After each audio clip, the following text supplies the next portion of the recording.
Whenever you're ready, start. 1984. If the anarchic copyright regime in Jamaica had a polar opposite, it might have been found in the Soviet Union. Following the October Revolution, the first copyright law was passed in 1925 and went through several major revisions during its existence. The Soviet Union lacked any international copyright relations until an agreement with Hungary was signed in 1967. But in 1973, the USSR joined the Universal Copyright Convention and established relations with Western countries. More bilateral treaties followed until 1989, and the government announced its intention to join the Berne Convention. There was a lively music scene throughout the history of the Soviet Union, as the polymorphic output of the state record label Melodia attests. Professional musicians were esteemed members of society and well looked after, but the situation was very different for amateurs. The strict laws against individuals engaging in any private business forbade musicians from charging admission to shows or from selling recordings of their music. In response to this, the magnetizadat phenomenon arose. This was the process of recopying and self-distributing live recordings that were not available commercially.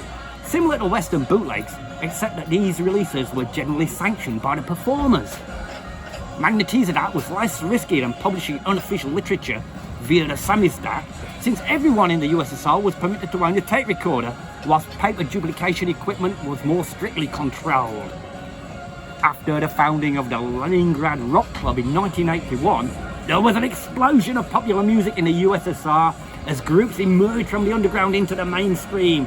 The two most successful groups were Akvarium, led by Boris Grebenshikov, and Kino, led by Victor Tsoi, who were both fortunate to record in the West. The rock club was distrusted by many musicians, and it was believed to be monitored by the KGB. More radical bands like Televisor were not allowed to play there at all, so the underground movement continued to exist. With limited access to Western equipment and Soviet technology in short supply, the USSR developed a thriving DIY electronics and hi-fi scene, and the ingenuity of the Soviet musicians was boundless. Maybe the most spectacular example was supplied by Brata Razume, Brothers in Mind. The group founded in 1983 by Vladimir Vova Blue Emilij and Igor Goja Rizhly Shabinchikov in the secret scientific city of Chelyabinsk 70.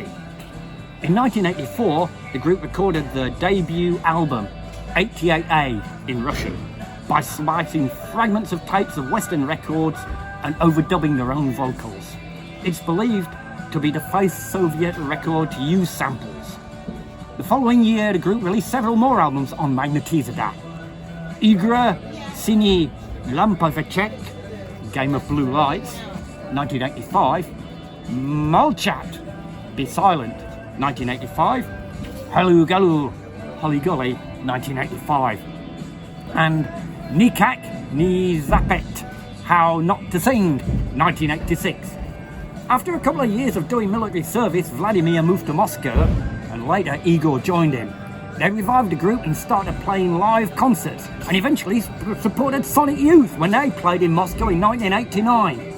They predated the Justified Answers of Moo Moo's 1987 by quite a few years, and their work sounds even more revolutionary, even if you don't understand any of the words.